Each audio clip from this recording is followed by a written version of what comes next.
Inácio Daniel, carnaval de luz, de amor fiel, com Jesus no compasso do coração. É samba, é fé, é regeneração. Oh, oh, oh. Mestre Inácio Daniel, carnaval de luz, de amor fiel, com Jesus no compasso do coração. É samba, é fé, é regeneração. Fantasia é ser melhor todo dia, é escolher o bem em meio à folia, sem perder o rumo, sem se perder de si. Boa noite todo mundo. Boa noite, Padre, a sua bênção. Boa noite, Mayra, Deus abençoe. Que alegria estar aqui com você, viu? Muito bom. Alegria é minha. Obrigado por esse convite maravilhoso. Terça de carnaval, Padre, nós aqui, falando de carnaval, falando de coisa legal, falando de espiritualidade, de Jesus, de fé para o povo. Agora sim, Padre, será que o Padre sabe cantar alguma musiquinha, alguma marchinha de carnaval? Sei todas, minha filha, todas. Canta uma aí para nós. Na verdade, eu sei todos, assim, um refrãozinho. Então canta um aí pra gente ver. Não, Mayra, não me coloca numa situação dessa. Eu sem letra na mão. Olá, lá, ô. Mas que calor. Até eu já sei, Padre, você sabe. Não, só um pedacinho. Eu sei os pedacinhos também. Você falou do Lalaô, pensei, mas que música que é essa? Parece que não existe no carnaval. Mas tem.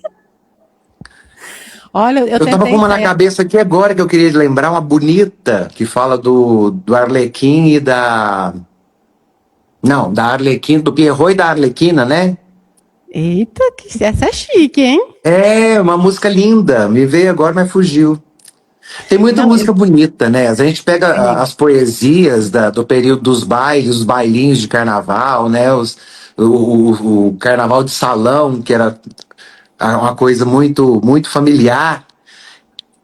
As composições eram muito bonitas, né? Eram poesias que eram trazidas para o dia a dia.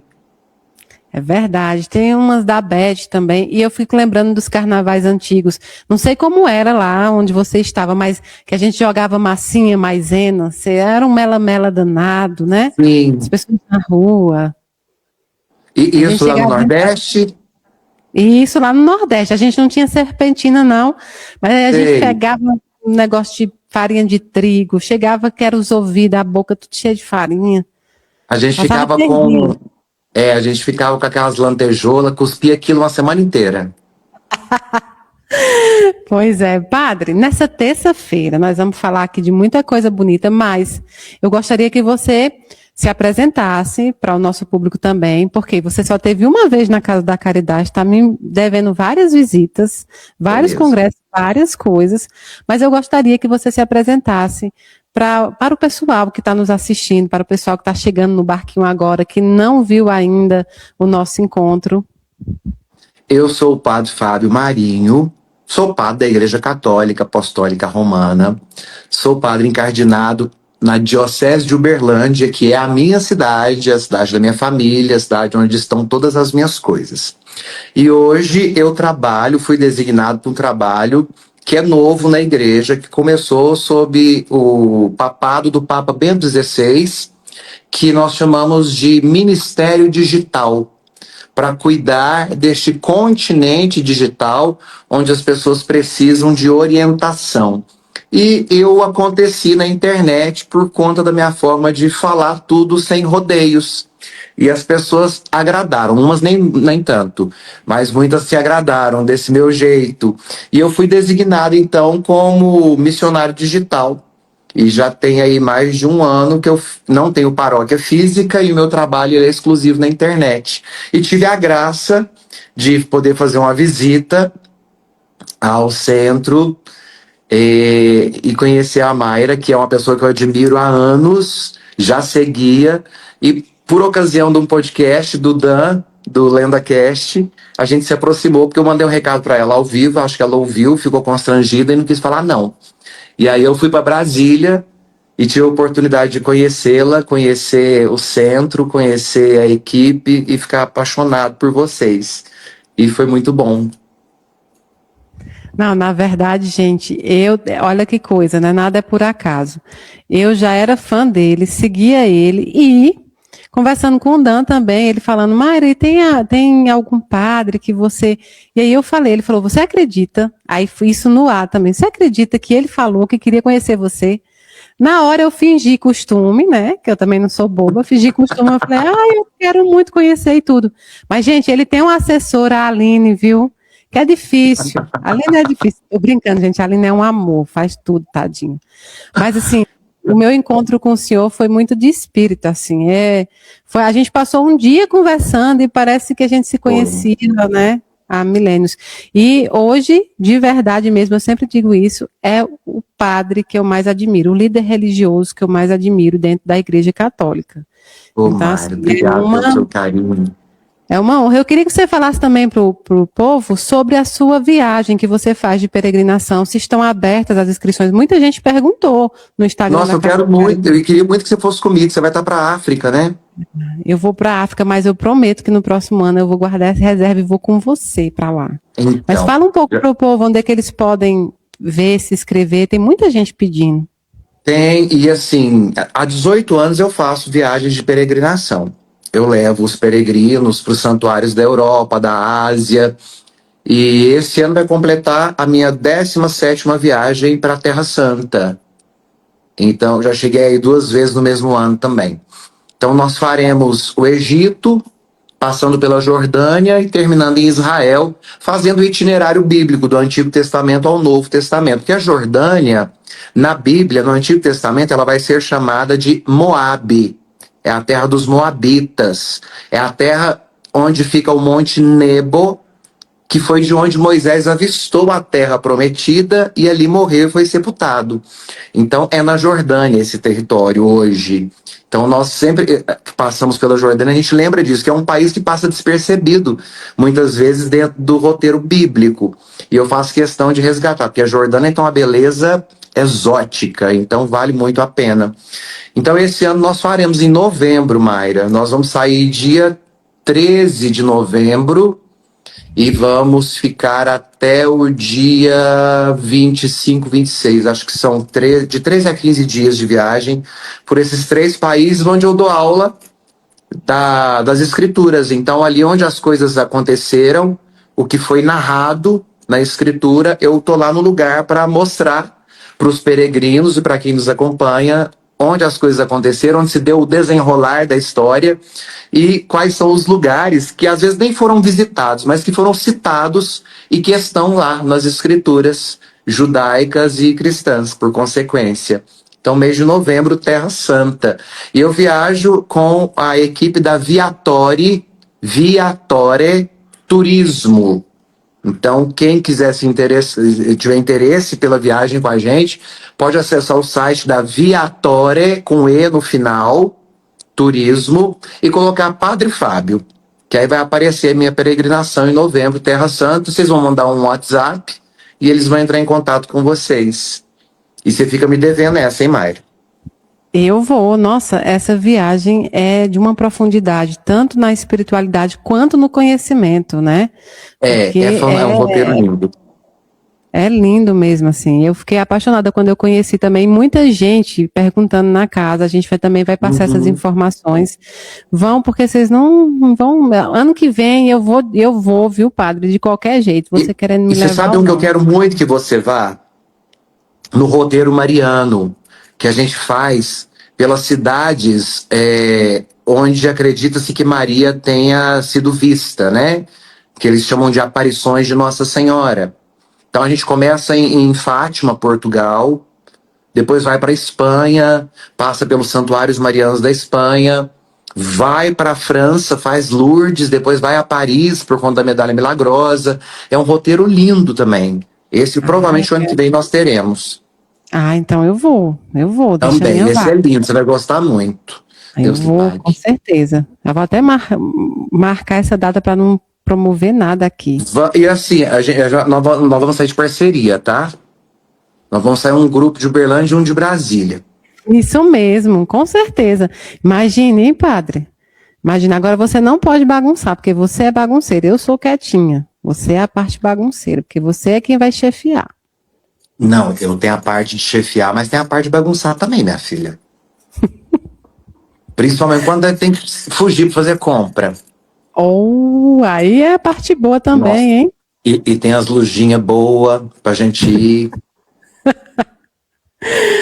Olha, padre, então hoje eu convidei você porque eu não vejo ninguém melhor do que você para oferecer nesse dia de hoje uma conversa e um conforto para esse povo que nos assiste, que no meio do carnaval, né, no meio da festa, está com o coração sofrendo, está com o coração em luto. O que é que a gente faz, padre, quando o mundo está em festa, mas o nosso coração está em luto, o nosso coração está triste, está pequenininho? Ô Mayra, eu penso que só de estar em luto já nos causa a sensação de que o resto do mundo está em festa. Então, o luto, ele não é pior na época do carnaval. Porque o luto, ele é uma experiência pessoal pela qual todos nós passamos, que em qualquer época da vida será triste. E que o luto necessariamente vai nos fazer lançar um olhar sobre o outro de que o outro está feliz e eu não. Então, é uma análise que independe das datas, sabe, Mayra? É claro que existem datas onde as coisas ficam mais difíceis, porque a ausência, ela se acentua. A ausência, por exemplo, numa data de aniversário, numa celebração comum da família, como aqui, né, o cristianismo, a celebração do Natal, da Páscoa, essas celebrações que envolvem família, que envolvem a mesa cheia, são datas muito pontuais. Aqui, a saudade, ela larga, então o luto ele se torna mais intenso. Mas olhar para o mundo, né, enquanto o mundo se diverte e dentro de mim existe uma tristeza, eu acho que essa é a nossa realidade todos os dias, Mayra. Porque todos nós perdemos um pouco todos os dias. Ninguém vive sem luto. Nós sempre estaremos de luto pelas perdas da vida. Agora, quando a gente perde alguém, um ente querido, é claro que nós temos essa tendência a tentar relativizar a felicidade alheia com a nossa insatisfação, né? Então aqui nasce um alerta para que a gente entenda que o outro também tem dores, né? Hoje ele sorri, mas pode ser que é porque ele já passou também pela experiência do luto, né? E hoje ele já consegue sorrir. Eu falo muito das cicatrizes, né? A cicatriz, ela vai sempre nos lembrar que um dia doeu, só que hoje não dói mais. Então o luto, ele tem que caminhar para ser uma cicatriz. Aquela memória que nós temos que um dia doeu muito, só que hoje não dói mais. Então está cicatrizado. Eu não vou esquecer, porque a cicatriz me faz lembrar que um dia doeu. Eu jamais vou me esquecer. Então o luto, superar o luto, não é esquecer o acontecimento, não. É olhar para a cicatriz e entender que ali o processo aconteceu, eu passei pela negação, eu passei pela solitude, eu passei pela depressão, eu passei pela raiva de Deus, eu passei pelos questionamentos próprios da nossa condição humana e superei. Superei por quê? Porque eu esqueci? Não, eu superei porque a minha vida continua e aqueles que se foram antes de mim só podem permanecer se eu der vida a eles, dando continuidade aqui na Terra àquilo que eu me propus ser. Então eu continuo aqui na Terra sendo os planos do meu pai, sendo os projetos do meu pai, sendo os sonhos do meu pai. Não que eu tenha que corresponder a isso, mas realizando e trilhando um caminho de continuidade no lugar daqueles que já não estão mais. Padre, e quando você fala assim sobre estar com raiva de Deus, isso é uma pergunta muito comum que a gente recebe também na casa. Como é que acontece? Eu falo muito para as pessoas que Deus é maior do que tudo, Deus é onipotente, onipresente, é bondoso, que Ele não é pequeno ao suficiente de pegar as nossas palavras e acreditar elas ao ponto de nos subjugar por conta de um sentimento momentâneo. Muitas mães nos procuram porque elas dizem assim: eu passei um tempo muito revoltada com Deus, eu deixei de acreditar em Deus por um momento, eu briguei com Deus. Como é que funciona, padre? O que você pode dizer para essas mães? Deus se pega nesses momentos? Como é que funciona o sentimento de Deus para conosco nesses momentos? É uma questão, Mayra, que eu sempre digo isso, eu trago muito isso à luz do consultório. Eu acho que eu não disse isso na apresentação, ficou como padre, mas eu sou psicanalista também e atendo aqui em Uberlândia, tem uma clínica que é o nosso instituto de formação também em psicanálise. E aqui na clínica eu sempre atendo muitas mães enlutadas, famílias enlutadas. E eu tenho sempre duas questões que eu levanto para a gente administrar melhor esse luto. E a psicanálise ajuda muito com isso. A primeira questão é: você amando a Deus, ele vai continuar sendo Deus. Você tendo raiva de Deus, ele continua sendo Deus.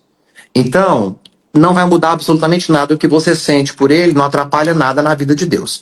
Vai precisar voltar para a linha a sua forma de enxergá-lo, porque ele continua sendo imutável, ele continua sendo Deus. Você amando ou odiando, ele é Deus. Agora, eu sempre digo, quando a mãe diz: por que Deus fez isso comigo? Então, a primeira resposta é: se não fosse com você, se nós tivermos que atribuir um culpado para este luto, para essa perda, para essa separação, o seu culpado é Deus. Porque nós temos que arrumar justificativa para aquilo que nós não temos controle físico. É uma necessidade humana, né? Desde pequenininho a gente faz isso. Se você tem um irmãozinho pequenininho, a mãe pergunta: quem foi? Um sempre vai apontar para o outro. Sempre. A gente sempre vai ter a necessidade de responsabilizar o outro. Dificilmente nós vamos nos enxergar dentro da responsabilidade. Então, na clínica, uma pergunta que eu sempre faço é: se Deus te puniu, como você diz no seu discurso, que é uma punição de Deus, que não é punição de Deus, parte desse princípio. Mas já que você acredita que Deus está te punindo, e você faz a seguinte pergunta, seu questionamento é: por que comigo? A resposta que eu tenho é: por que não com você? Se não com você, escreva o nome de 5 mães que deveriam estar no seu lugar agora. E então a gente vai perceber que o luto não é simplesmente entre uma relação de quem me deu e de quem me tirou. O luto é sobre como eu dou conta de superar aquilo que me é tirado. Sejam pessoas, sejam coisas, sejam ofícios, títulos, enfim. Porque tudo em nós gera luto. É claro que o luto físico de pessoas é um luto muito maior, principalmente quando diz respeito à inversão da ordem das coisas e dos fatores, né? Os pais que enterram os filhos, porque inverte a ordem natural das coisas. Eu, particularmente, não entendo isso e eu costumo dizer sempre: esse é um questionamento que eu quero resolver com Deus. Né? Não que eu acredite que Deus venha interferir nisso, porque eu não acredito que haja interferência de Deus. Eu acredito que Deus nos deu tanta liberdade que, inclusive, para nascer e morrer, nós somos livres. E, para isso, inclusive, existem até doenças, né, que nos tiram do ciclo antes dos nossos pais, antes dos que vieram antes de nós, que acabam interrompendo a ordem natural das coisas. Mas a grande pergunta é essa: se não comigo, com quem?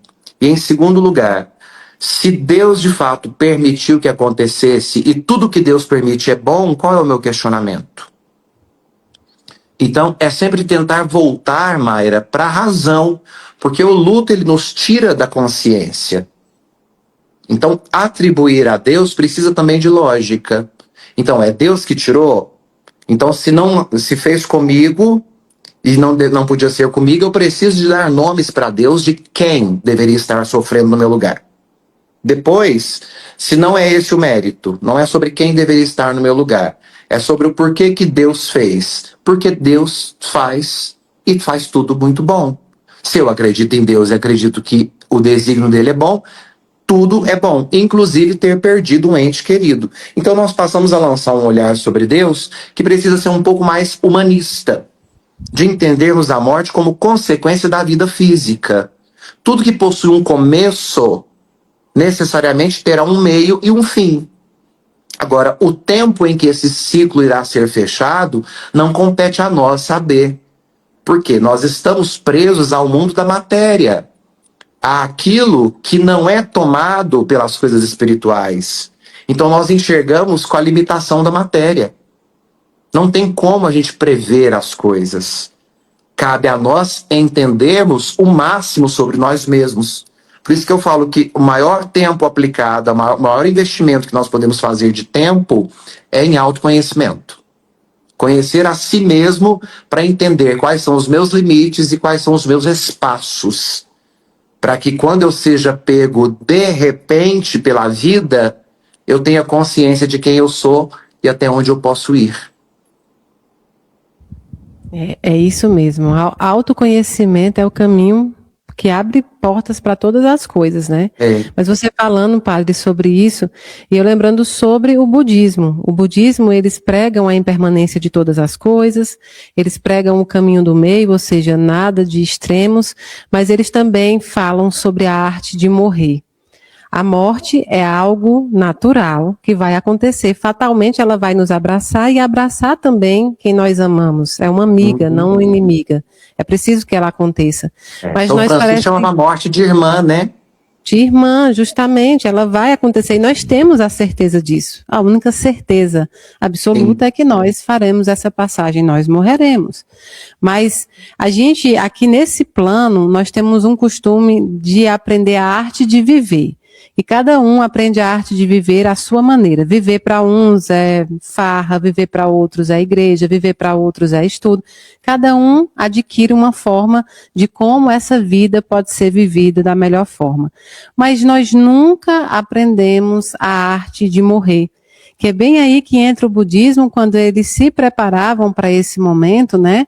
Quando eles se preparavam para o momento em que a morte chegaria. E isso é muito interessante. Aprender a arte também de nos despedirmos e não deixarmos nada devedor neste plano. Por que que a gente sempre se assusta com a morte? Porque é um processo de transformação.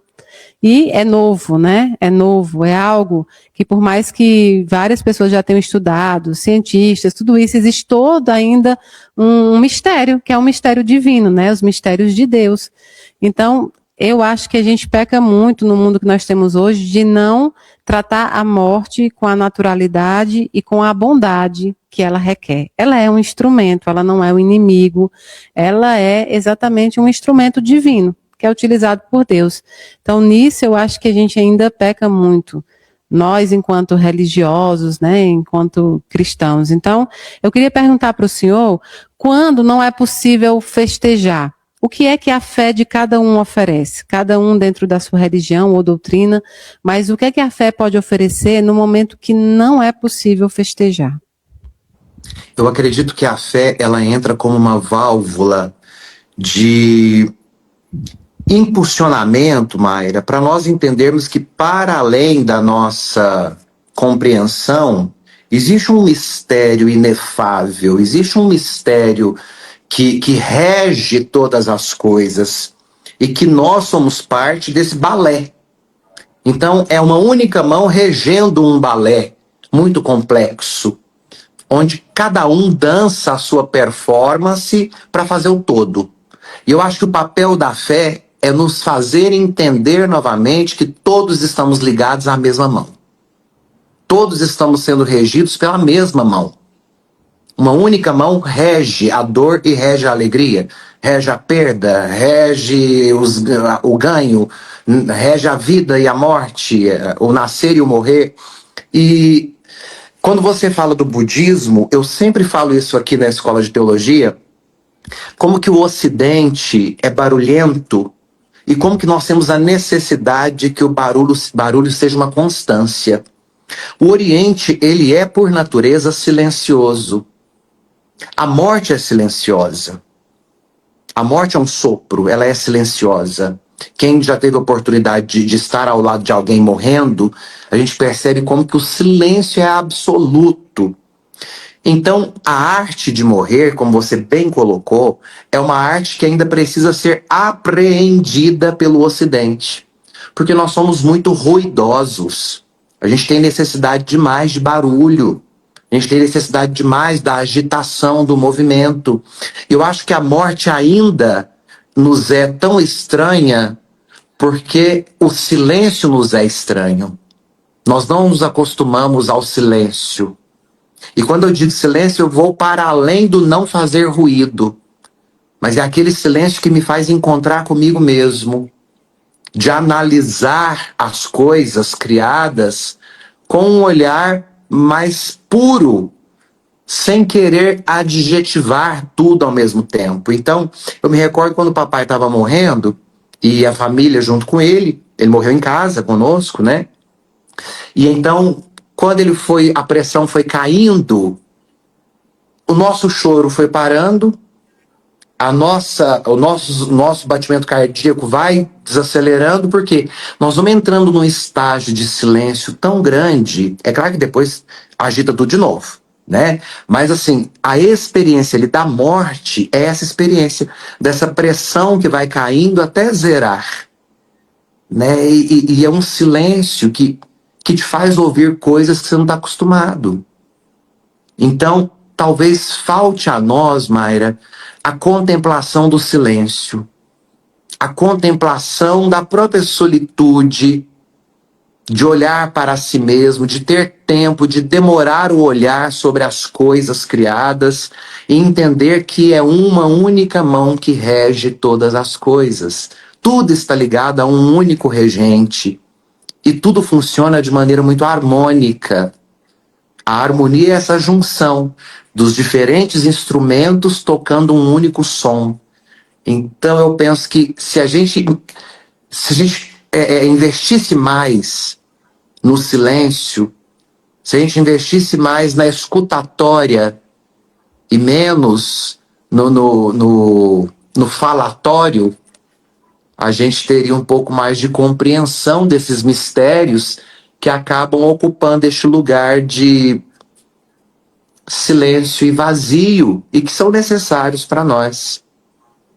Não sei, o que você acha disso? Olha, eu acho que a gente não quer enfrentar o nosso próprio silêncio, porque silenciar é nos encontrar. Uhum. E talvez a gente não está preparado para encontrar quem de fato nós somos, como nós vivemos, né? Tem pessoas que ali no momento da morte, elas se encontram, não só a pessoa que está desencarnando, mas os familiares, cada um tem uma experiência própria com aquela partida. A experiência da falta de empatia, muitas vezes, da falta de paciência, a experiência da ausência. Porque uma das coisas mais difíceis é quando você sente a ausência que você foi na vida das pessoas também. E aí você percebe essa questão do que você está perdendo, né? Tem um livro que eu gosto muito, padre, que é O Profeta, né? Do Khalil Gibran. E quando ele está lá no morro falando, eu vou esperar o barco e agora eu vou embora porque ninguém nunca quis nada de mim, é essa sensação que aquele povo tem. Teve tanto tempo com aquele profeta, com aquele sábio, e nós não conseguimos, né, aprender, nós não tivemos ouvidos de ouvir. Então eu acho que a experiência da morte, esse silêncio, é enfrentar as nossas falhas, é enfrentar quem nós somos diante de um espelho. Eu sempre digo que a morte de alguém nos ensina muito. E ela não vem por acaso. Eu acho que depois de um processo de morte de alguém que você tanto ama, você precisa aprender algumas coisas. Ela também vem com esse objetivo. Então eu acredito muito que esse silêncio, a gente faz muito ruído porque a gente não quer realmente enfrentar esse silêncio. É mais fácil fazer barulho e abafar o que nós somos, né? Que nós somos. Agora, padre, como é que a gente consegue respeitar esse momento de dor, que pode levar dias, pode levar anos, pode levar meses, porque no processo de luto é diferente para cada um, né? Quem dera a gente pudesse ter uma bula que descrevesse direitinho. Até na psicologia mesmo, na psicanálise, a gente aprende sobre as fases do luto e a gente acaba vendo que as pessoas podem andar duas fases, voltar uma fase, né? Não é algo assim em linha reta, contínuo sempre.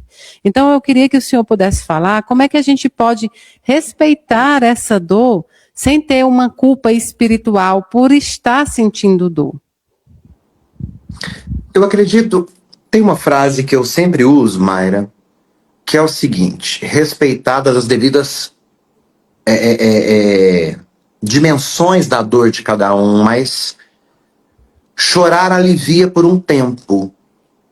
Só que depois a vida te pede, te exige postura. Então, chorar vai te aliviar. Por um tempo vai fazer muito bem, porque é o que você vai dar conta de fazer. Mas é só por um tempo.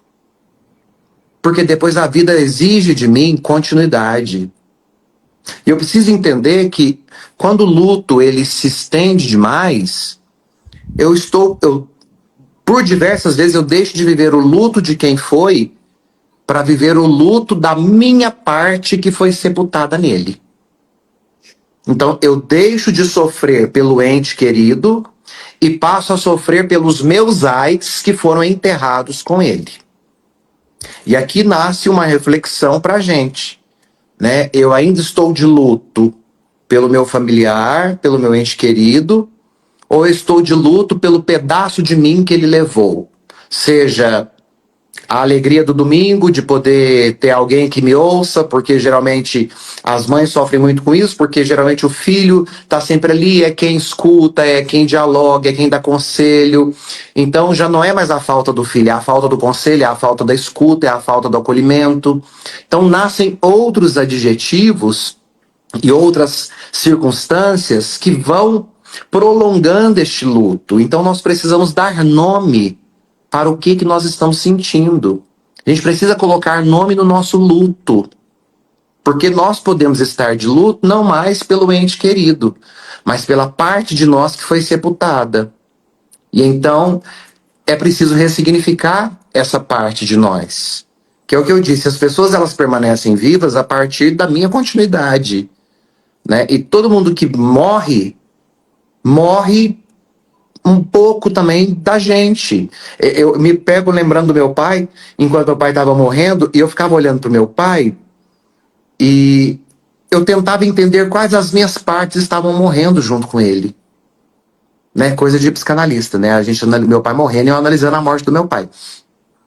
Então, eu falei, que parte minha que está morrendo? E eu não identifiquei isso, Mário. Eu fui identificar talvez 3, 4 meses depois, que eu fui identificando quais as partes em mim que foram sepultadas com meu pai. E foi muito curioso, porque o meu luto não foi imediato. O meu luto começou depois que eu identifiquei as minhas partes sepultadas. Já não era luto pelo meu pai. Era o luto daquilo meu que foi sepultado. O que era meu? A minha vontade de ter, por exemplo, feito uma viagem com meu pai, só nós dois de carro. Isso foi sepultado. Não tem nada a ver com meu pai. Tem a ver comigo que não coloquei meu pai num carro e não fui. Então o luto é meu. Não tem nada a ver com meu pai. Eu estou chorando uma parte minha que não se cumpriu. Então é um exemplo efêmero talvez, mas para tentar alinhar essa ideia dentro da psicanálise e da espiritualidade também. Porque nós sepultamos muito de nós no outro. E às vezes nós choramos pelos nossos pedaços e não pelo outro. Pelo que é nosso e que foi sepultado. Então, o quanto, talvez, o que a gente possa pensar, para quem está nos assistindo, é o que de mim, quanto de mim, qual parte de mim foi sepultada junto.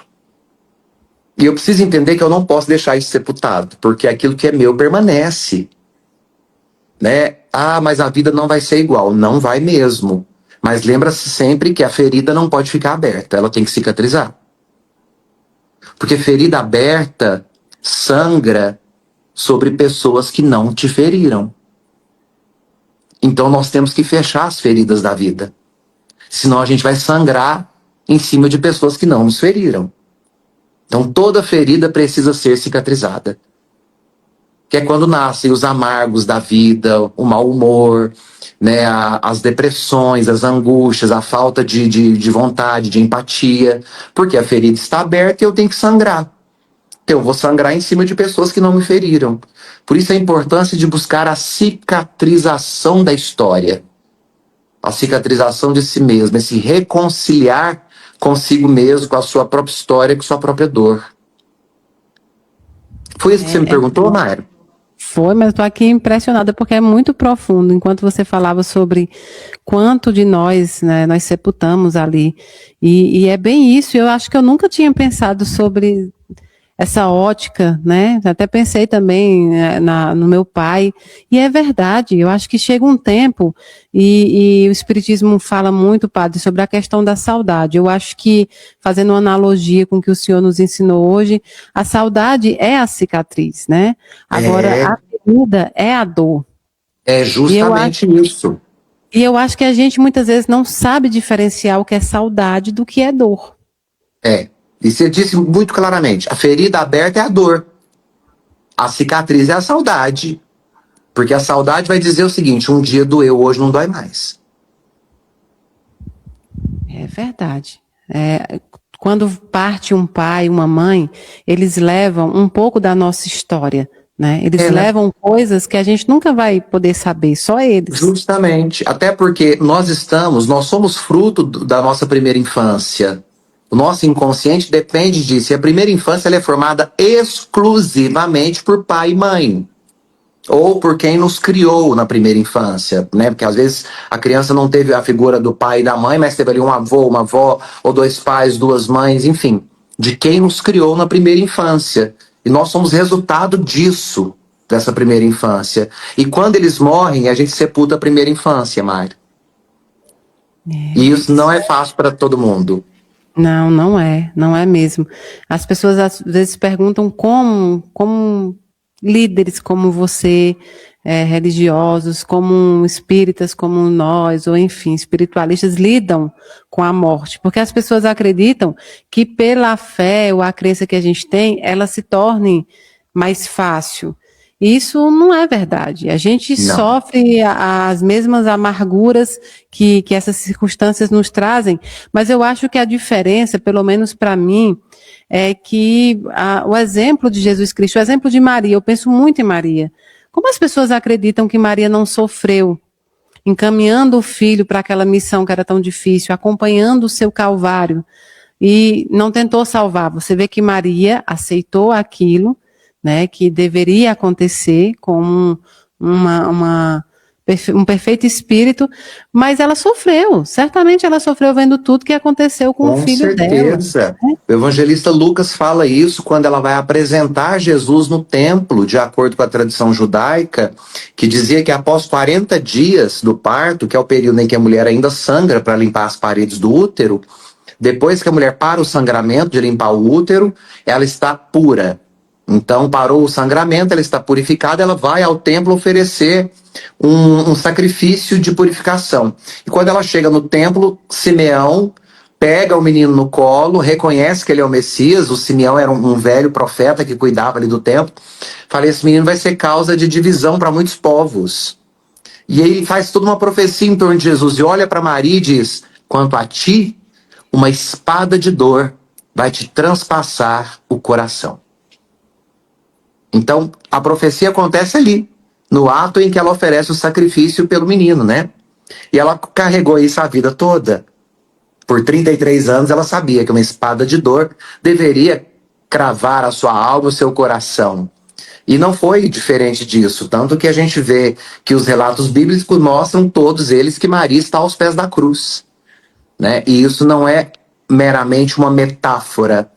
Isso, para além de ser a cruz enquanto lugar da entrega, o lugar do sacrifício por excelência, é o lugar também onde nós choramos, é o lugar onde nós desabamos a nossa fragilidade diante da cruz. Maria sofreu, sim, e sofreu muito, como qualquer mãe sofreria, como qualquer mãe sofre. Sim, é isso que eu penso. Eu penso na dificuldade, na força que ela teve que ter, na fé que ela teve que alimentar, para aceitar todos os acontecimentos que deveriam acontecer mesmo, que deveriam se cumprir. Então, eu sempre falo para as mães que não foi diferente com Maria.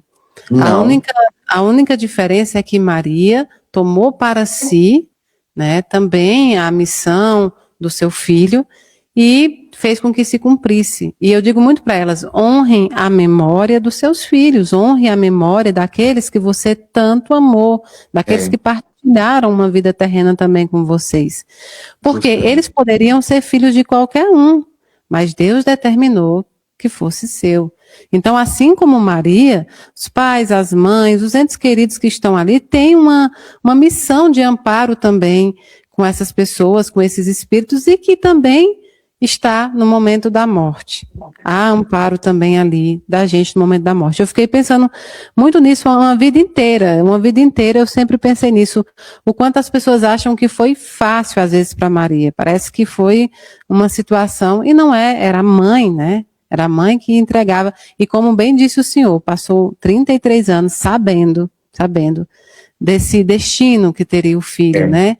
Esse momento fatídico. Imagine quantas vezes ela não pensou se ela poderia evitar, quantas vezes ela não teve esse pensamento, né?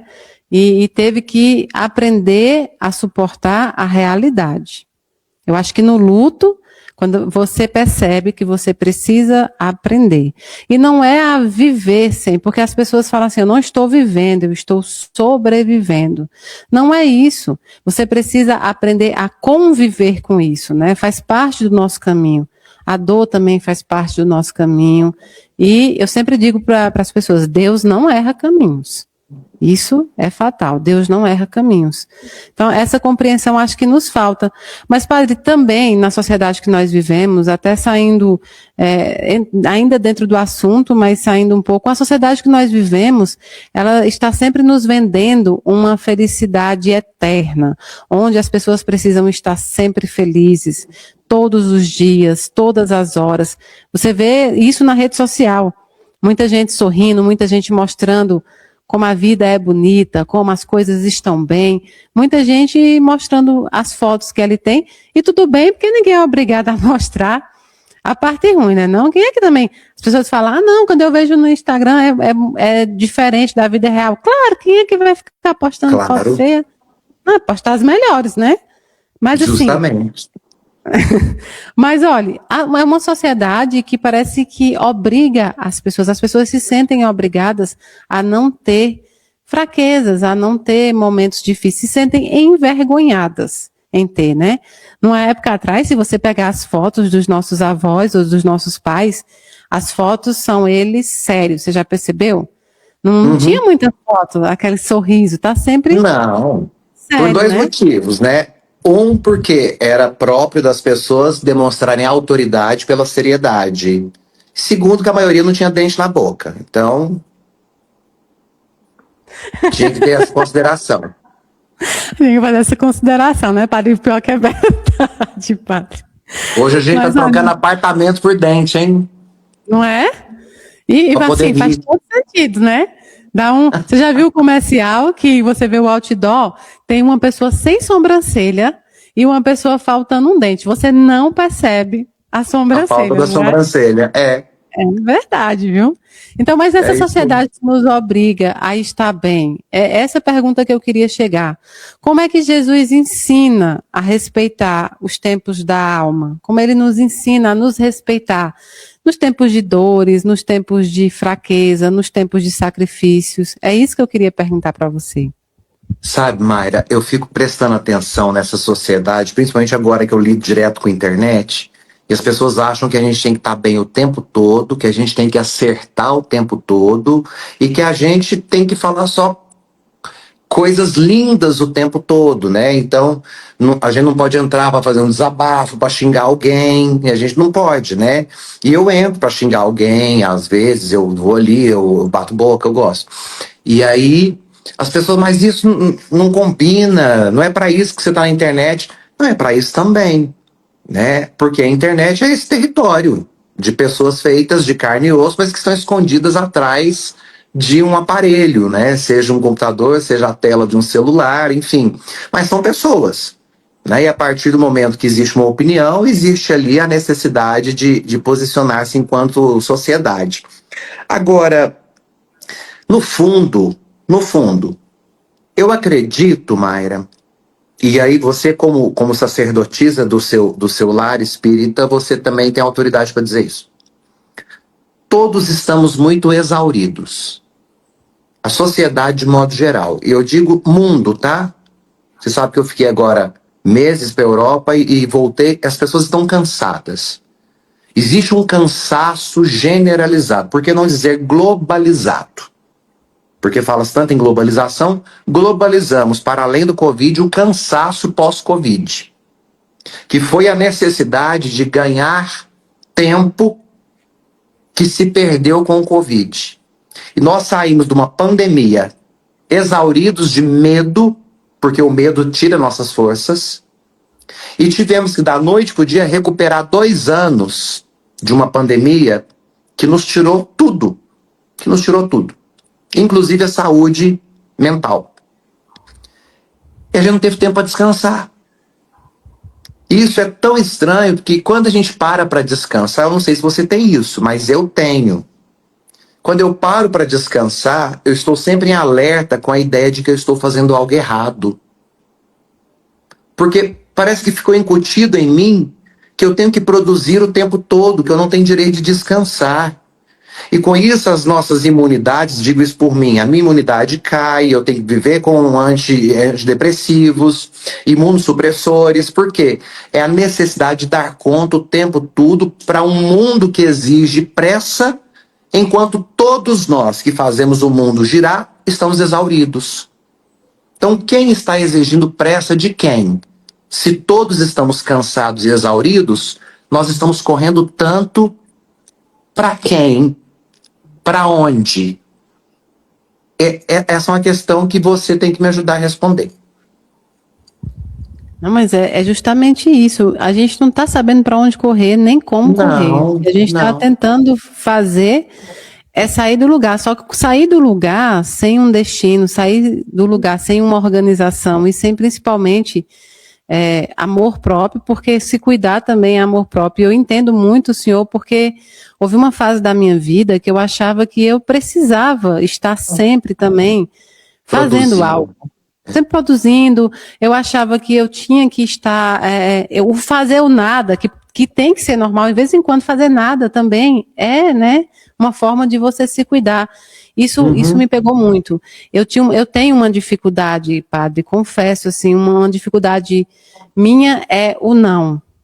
O dizer não era uma dificuldade. Então, aceitava todos os convites, marcava, não queria desagradar, e isso também ia me consumindo. Isso também me fez chegar em um momento que eu estava assim, no ápice do limite ali, entre adoecer, ficar bem doente e não conseguir mais nada. De repente eu percebi que o não também é um ato de amor. Eu precisava alguns não. E eu tenho essa dificuldade. Outra dificuldade nas redes, nesse mundo que nós vivemos hoje, eu tenho uma séria tendência a fazer confusão entre opinião e identidade. Entre dividir o que é a opinião dos outros sobre mim e a minha identidade. E isso eu acho que também dá uma exaurida na gente. Eu acho que muita gente sofre disso.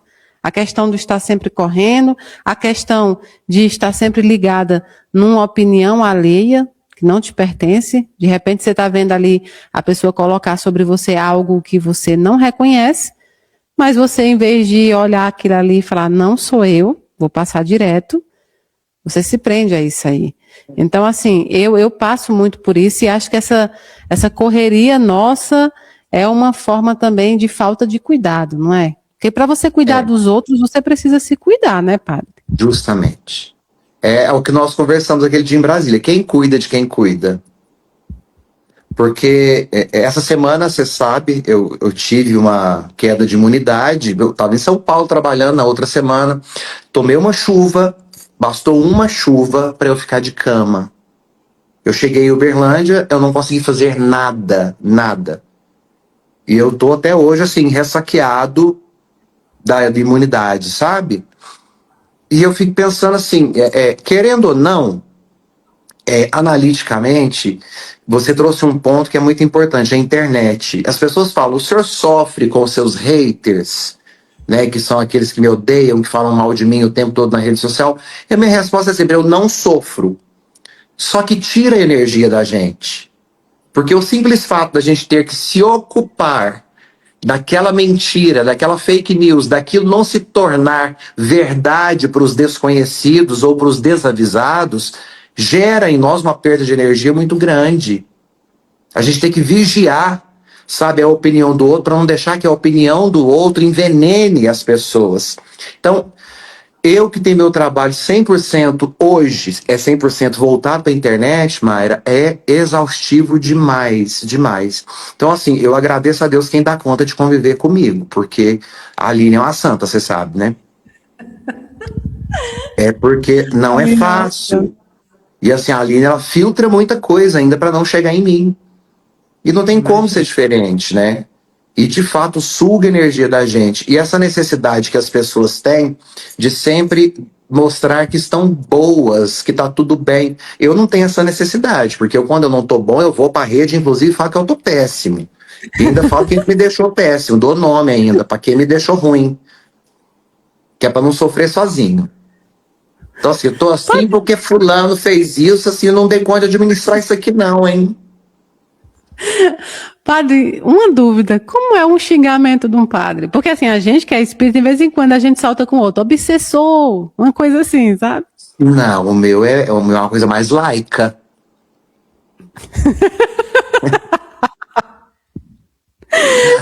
A Não, minha mas pegada aí, não é religiosa, não. não, mas aí não é que a gente não pense, né? É que na hora de saltar lá a gente bota, esse é um obsessor, né? Eu fico Eu imaginando solto o que como. vier. Eu sou TDAH, eu não tenho controle sobre meus pensamentos. Então chegou aqui, saiu.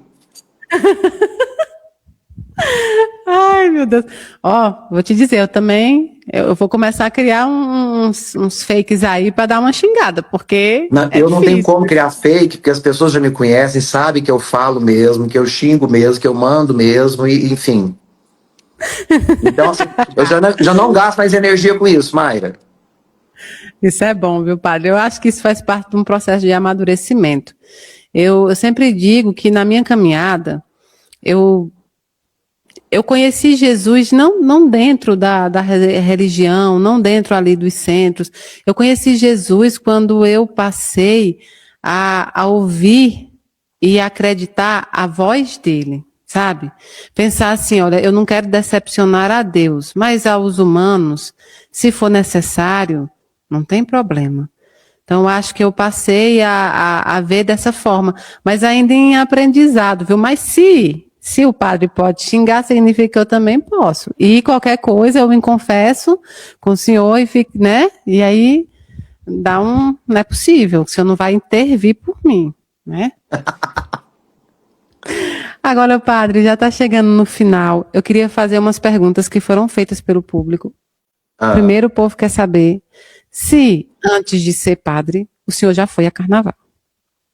eu, gente, eu vou a carnaval todo ano. Esse ano eu não tô indo porque eu tô sem imunidade, porque eu fiquei doente. Eu vou Ai, todo menina, eu tô ano. achando que eu vou virar uma freira. Oxi. Olha só, o ano passado eu fui convidado para o carnaval do Copacabana Palace, no Rio de Janeiro, para o baile de carnaval Uau. no sábado. Muito bonito, todo mundo de smoke, muito chique. Eu fui. Fui. Nossa, mas você precisa de ver, quase fui crucificado na internet porque eu fui no baile de carnaval do Copacabana. Mas eu acho uma festa linda, uma festa linda. E eu acho que as pessoas precisam entender isso. Dom Helder Câmara falava: meu povo, brinca, brinca, porque quarta-feira a vida volta ao normal e a realidade está aí. E ela não é fácil.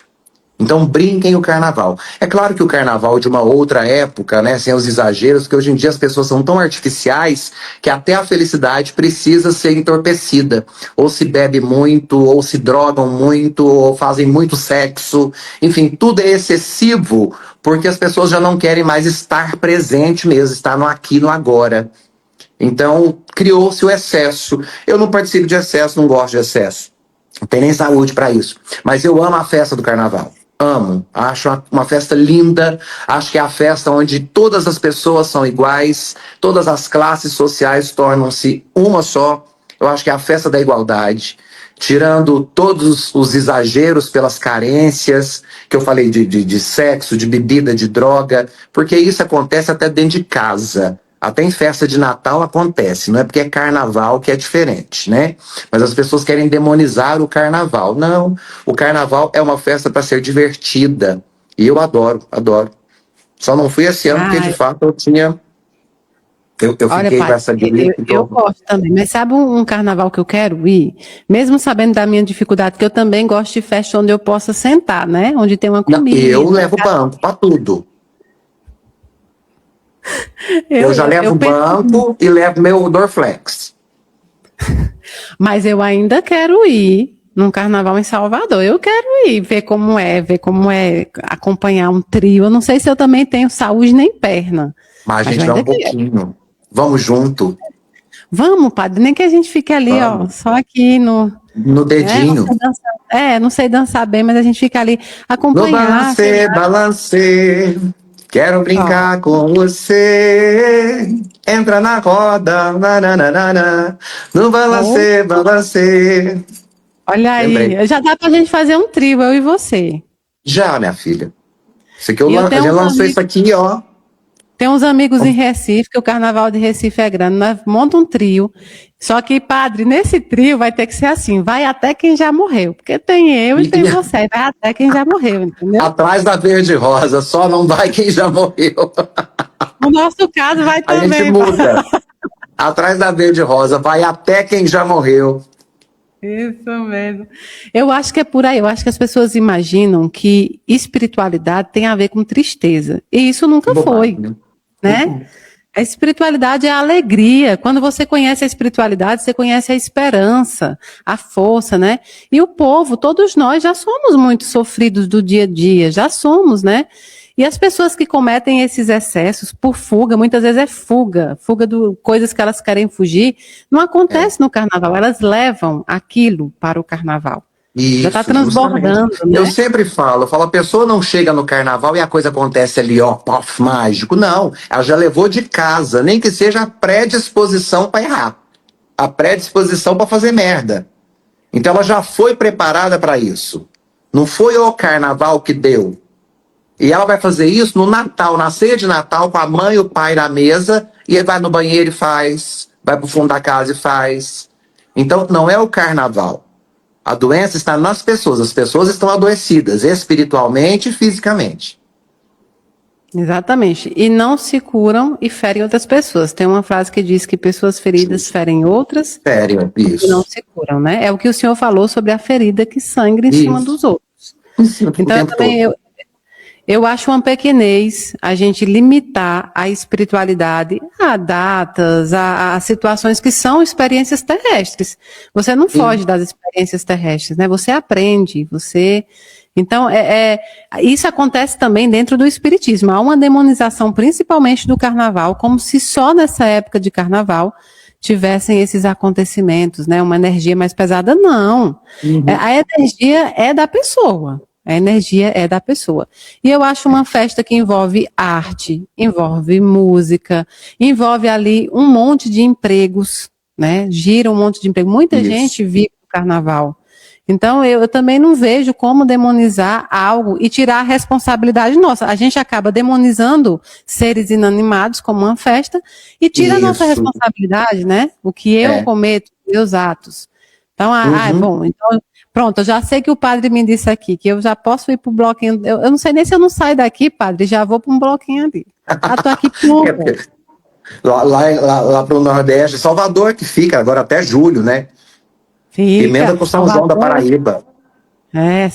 São João, tem que ir no São João também, padre. Eu nunca fui, a gente tem que ir no São João, nem que seja Recife, Olinda, Paraíba, o maior São João do mundo, né?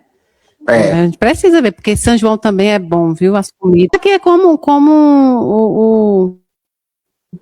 é Dom Helder que o senhor citou Sim. aqui na Bispo de quarta-feira. Recife e Olinda. Isso mesmo. A gente começa a vida tudo de novo, então deixa o povo ser feliz também, né? Deus Justamente.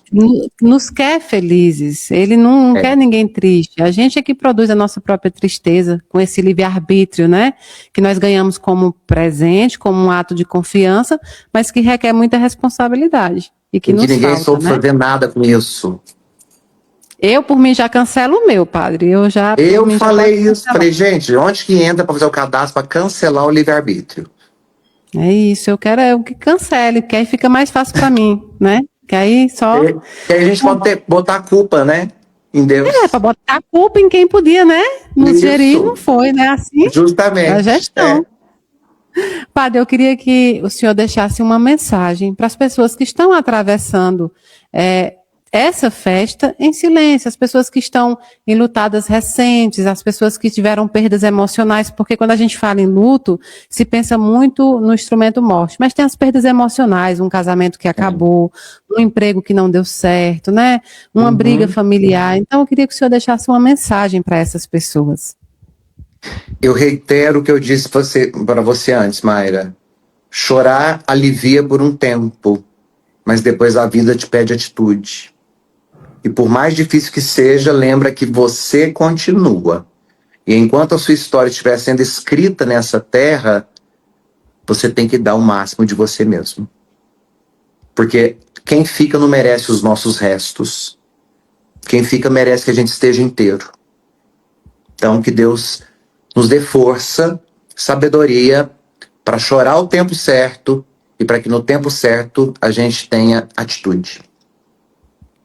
É isso, Eclesiastes, né? Há tempo para todas as coisas. Para tudo. Bem por aí. Gente, o padre cantou uma música e quem colocar, o primeiro comentário que colocar qual foi a música que o padre cantou, vai receber a canequinha do bloquinho da Mayra Rocha, ó, do Carnaval 2026. Você guardou uma dessa para mim? Ô, padre, a sua já vai também. Aliás, a gente vai se encontrar em Uberlândia daqui a pouco, então a sua caneca. Aliás, você vem primeiro em Brasília, que a gente já está produzindo em maio, né? Qual que é a data? 4? 9 de 9 maio. de maio. Ali acabou de recordar. 9 de maio, estaremos em Brasília. 9 de maio, que é véspera do Dia das Mães e vai ser um presente muito especial para as mães da Casa da Caridade, dos filhos. E aí a sua já está guardadinha, tá bom? Muito obrigado. Padre, um beijo no seu coração. Eu não tenho como te agradecer. Só posso agradecer a Deus por ter te encontrado, ter colocado no meu caminho.